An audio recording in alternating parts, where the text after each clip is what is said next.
This is lesson 7-7, Simulations of Compound Events, and it's going to be from your workbook, pages 412 to 413. This is example 1 on page 412. Nikki is planning a hike for the end of the week. She really does not want to hike if it is raining the whole time, but is okay if it is cloudy. Based on the weather forecast, should she postpone the hike?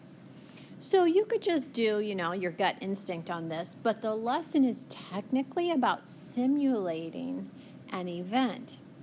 So we know that she's looking for hiking at the end of the week. So we have a 40% chance on Thursday, 40% chance on Friday, and 40% chance on Saturday. So we want to simulate this. That means we're going to pretend, we're going to substitute something we can do, flipping a coin, spinning a spinner, rolling a die, to match this, and then we'll do an experiment. All right, so step 1 is to develop a probability model. So if you remember back a couple of lessons, a probability model has 2 parts. It's got the sample space. It's either going to rain or it's not. And it has the probability of each. So if we have a 40% chance of it raining, we have a 60% chance of it not raining. And so they turned those into some fractions. Step 2, we're going to design a simulation. Remember I said you could flip a coin, roll a die, spin a spinner. They're going to spin a spinner on this one. And so look what they're doing. We have 4 chances out of 10 in simplest form, 2 chances out of 5 that it's going to rain. So they created a spinner with 5 parts, 2 of which are going to be rain. So there's our 40% chance, and then they're going to spin it. They did it 3 times because there's 3 days she's looking at. She's looking at Thursday, Friday, Saturday. And so on the first run, we had rain on Thursday, no rain Friday, Saturday. Decided to run some additional trials. Trial 2, no rain on Thursday, rain on Friday, no rain on Saturday. Trial 3 had rain on both Thursday and Friday. Look at trial 4, clear sailing, she should go hiking. And then trial 5 showed rain only on Thursday. So, based on this simulation, Nikki should expect rain on 1 day of the 3 days. And if that's the case, she should not postpone her hike. We are on the try it at the bottom of page 412. There is a 50% chance that a volleyball team will win any one of its 4 remaining games this year. So notice what they did. Their sample space is either they're going to win or they're not going to win. So let me write that out for you. Sample space, they're either going to win or they're going to lose. The probability of winning, 1 out of 2, and the probability of losing is 1 out of 2. So they decided to do a spinner. They could have also flipped a coin. They could have rolled a die, anything. So in this one, win is a 1. So this is the win side. 2 is a loss. This is the loss side. And so they started spinning, and we're talking about 4 games. So that's why you see 4 numbers grouped together. So we are looking for the probability that the team will win exactly 2 of its last 4 games. So here, there's 2 1s and 2 2s. That works. The next one, they won 3 games. I need exactly 2, so I'm going to skip that one. 2 wins. 2 wins. Ooh, only 1 win. I'm going to skip that one. 1 win. I'm going to skip that one. 2 wins. Ooh, look at this one, 4 wins, but I'm going to skip it because I only want exactly 2. 1 win and 3 wins.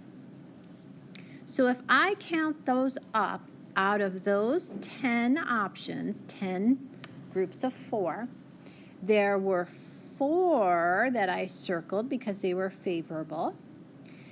And so the probability is going to be 4 out of 10, or a better answer would be 2 out of 5. All right, I want you to pause me and catch up, and when you're ready, continue with the video.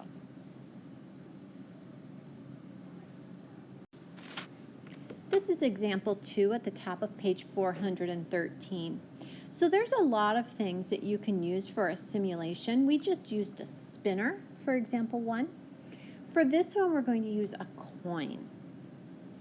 The Hornets and the Tigers will play a 5-game series with the winner of 3 games named the state volleyball champion.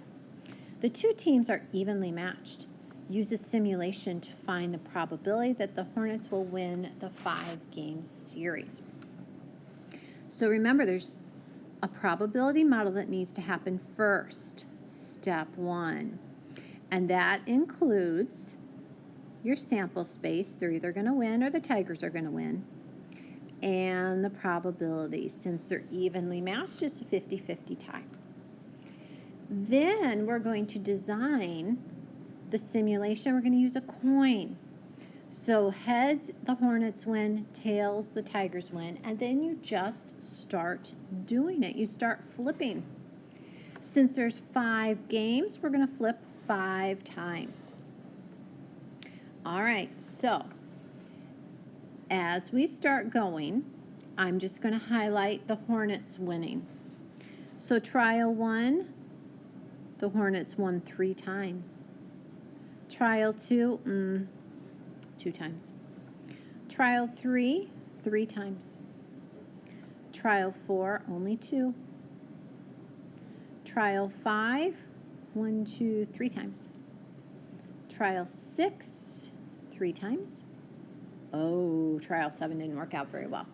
So we have the Hornets winning here, here, here, here.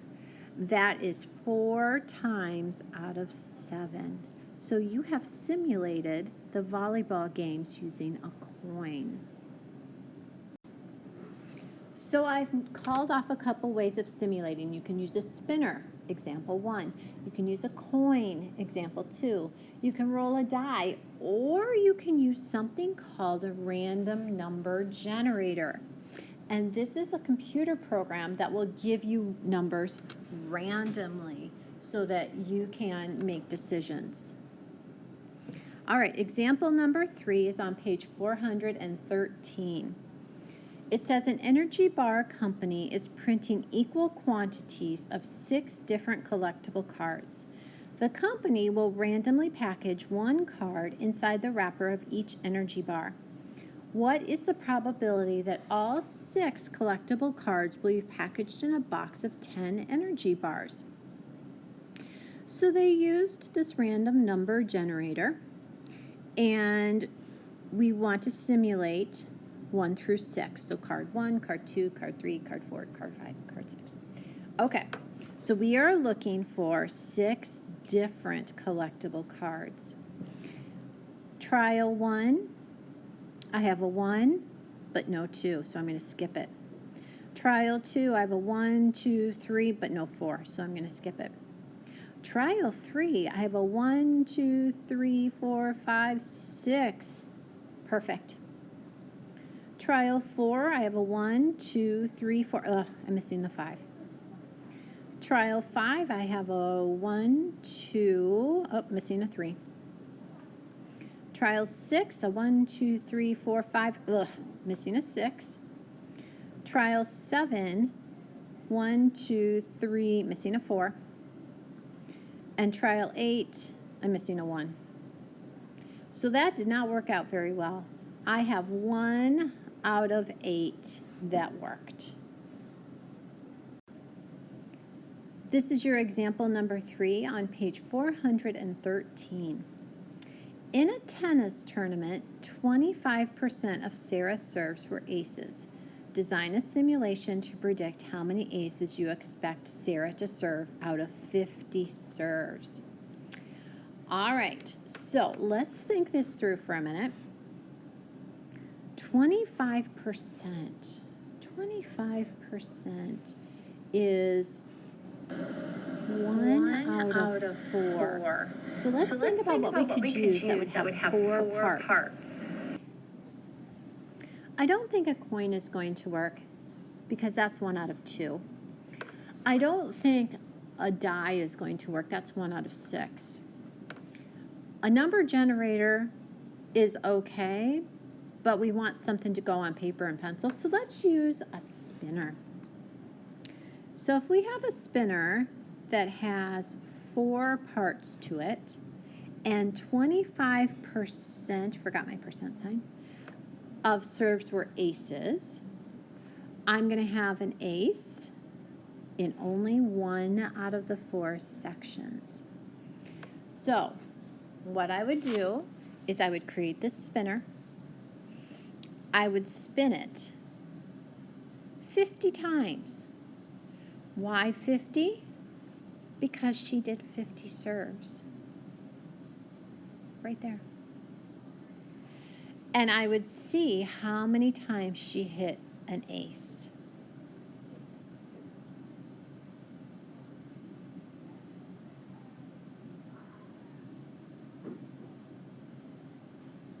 I would record it, and that would be the answer to my problem. Go ahead and copy this. Pause me while you're doing that, and then come back when you are done.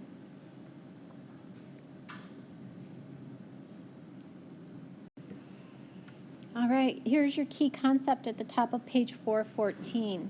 A simulation is a model of a real-world situation that can be used to predict results or outcomes when the actual event is difficult to perform or record. So here are some options for you. A spinner, a number cube, a coin, a random number generator. All of those are good options. All right, you are done with the lesson. It is time for you to practice.